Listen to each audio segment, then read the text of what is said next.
Hello and welcome to a tutorial video.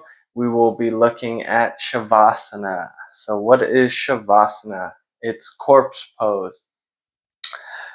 First and foremost, like so many times you'll go in a yoga class and the yoga teachers, some of them are doing a very minimal Shavasana, and two, uh, there's students so if a yoga teacher does a long Shavasana, there's students that literally just 1 minute, they'll just get up and go, or just get up and go and not even stay in Shavasana. To me, Shavasana is the most important yoga pose, right? Stillness. Yoga is dealing with the fluctuations of the mind, and that's what stillness helps with, right? That's the definition. So basically, with that said, is you need to get comfortable being still on the ground in Shavasana, right? There's people who twitch and they fidget, they're moving their bracelets. The more we can get content and be at rest and ease in Shavasana, the more that's going to transfer to the outside realm, right? And when you look at it with the name corpse pose, that's basically what we're doing. We're pretending like we're dead.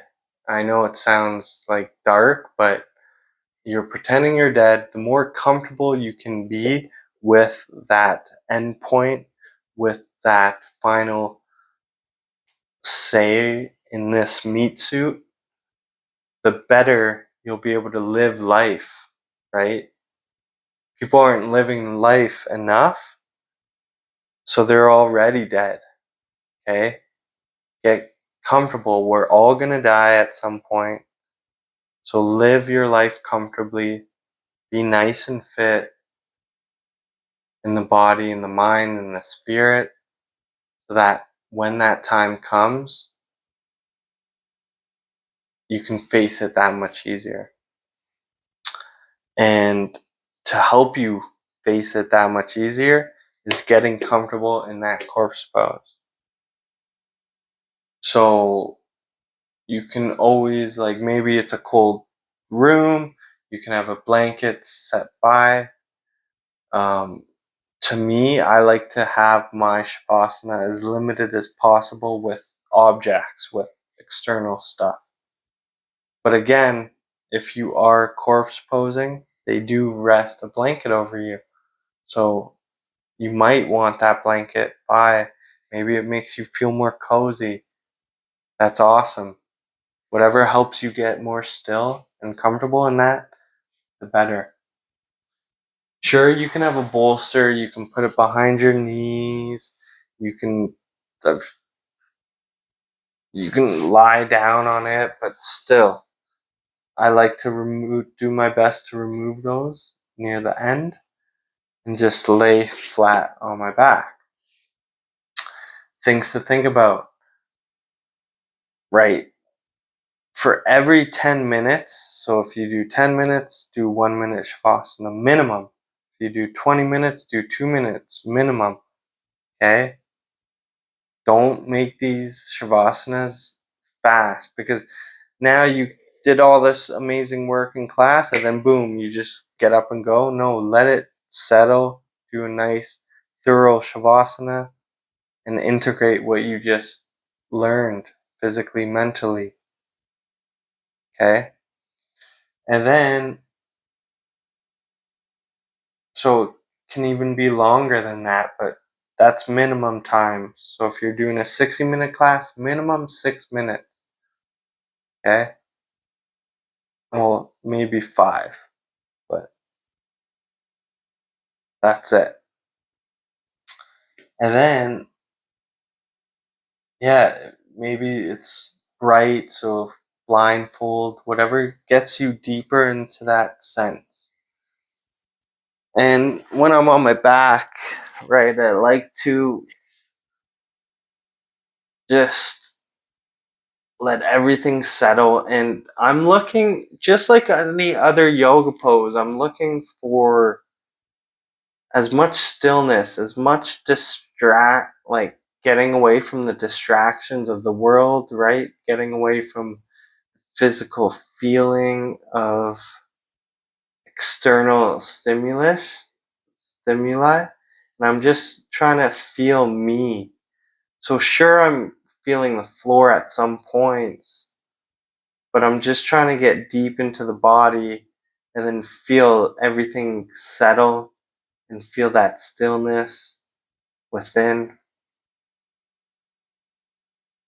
So I won't cue it like that because that's too long and butchered, but I'll just tell people, focus on your breath, the rise of the belly on the inhale, the lowering of the belly on the exhale.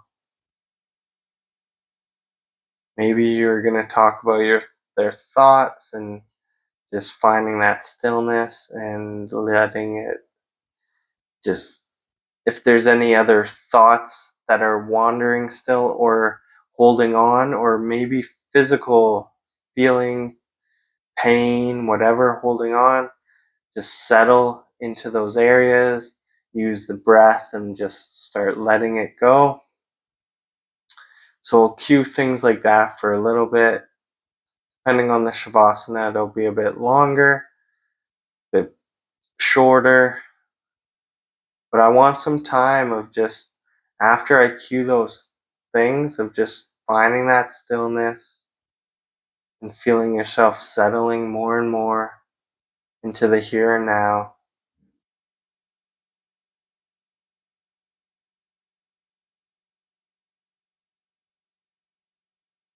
And then it's very important, like once you start to come back into reality, don't just like get up.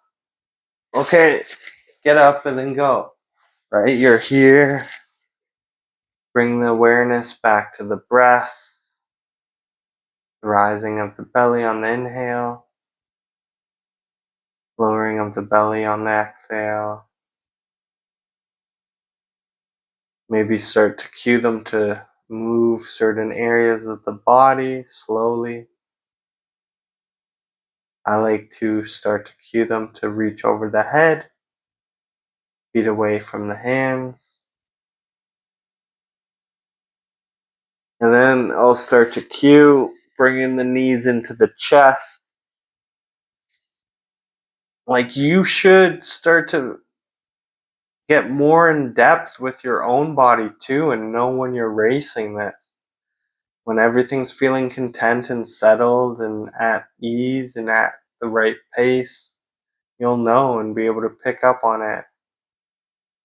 So when it feels good, you'll roll over.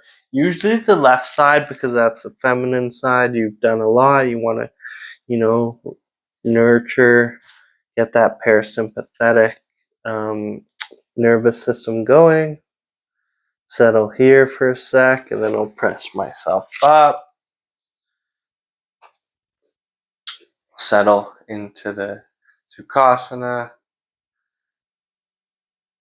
Maybe if you're in a more, conservative room or something, you'll have hands down here, but I always bring hands to heart center, right? You're just connecting that union within self, bringing that energy towards your heart too.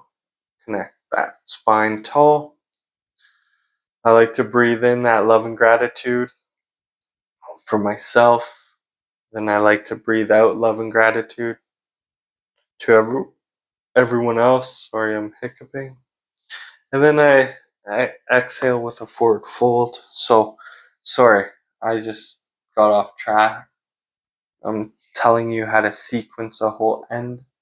But overall, Shavasana is super important. You could tell how important it is and how just kind of still I got right there because it made me go off track. So hope you liked the tutorial. Have a good one.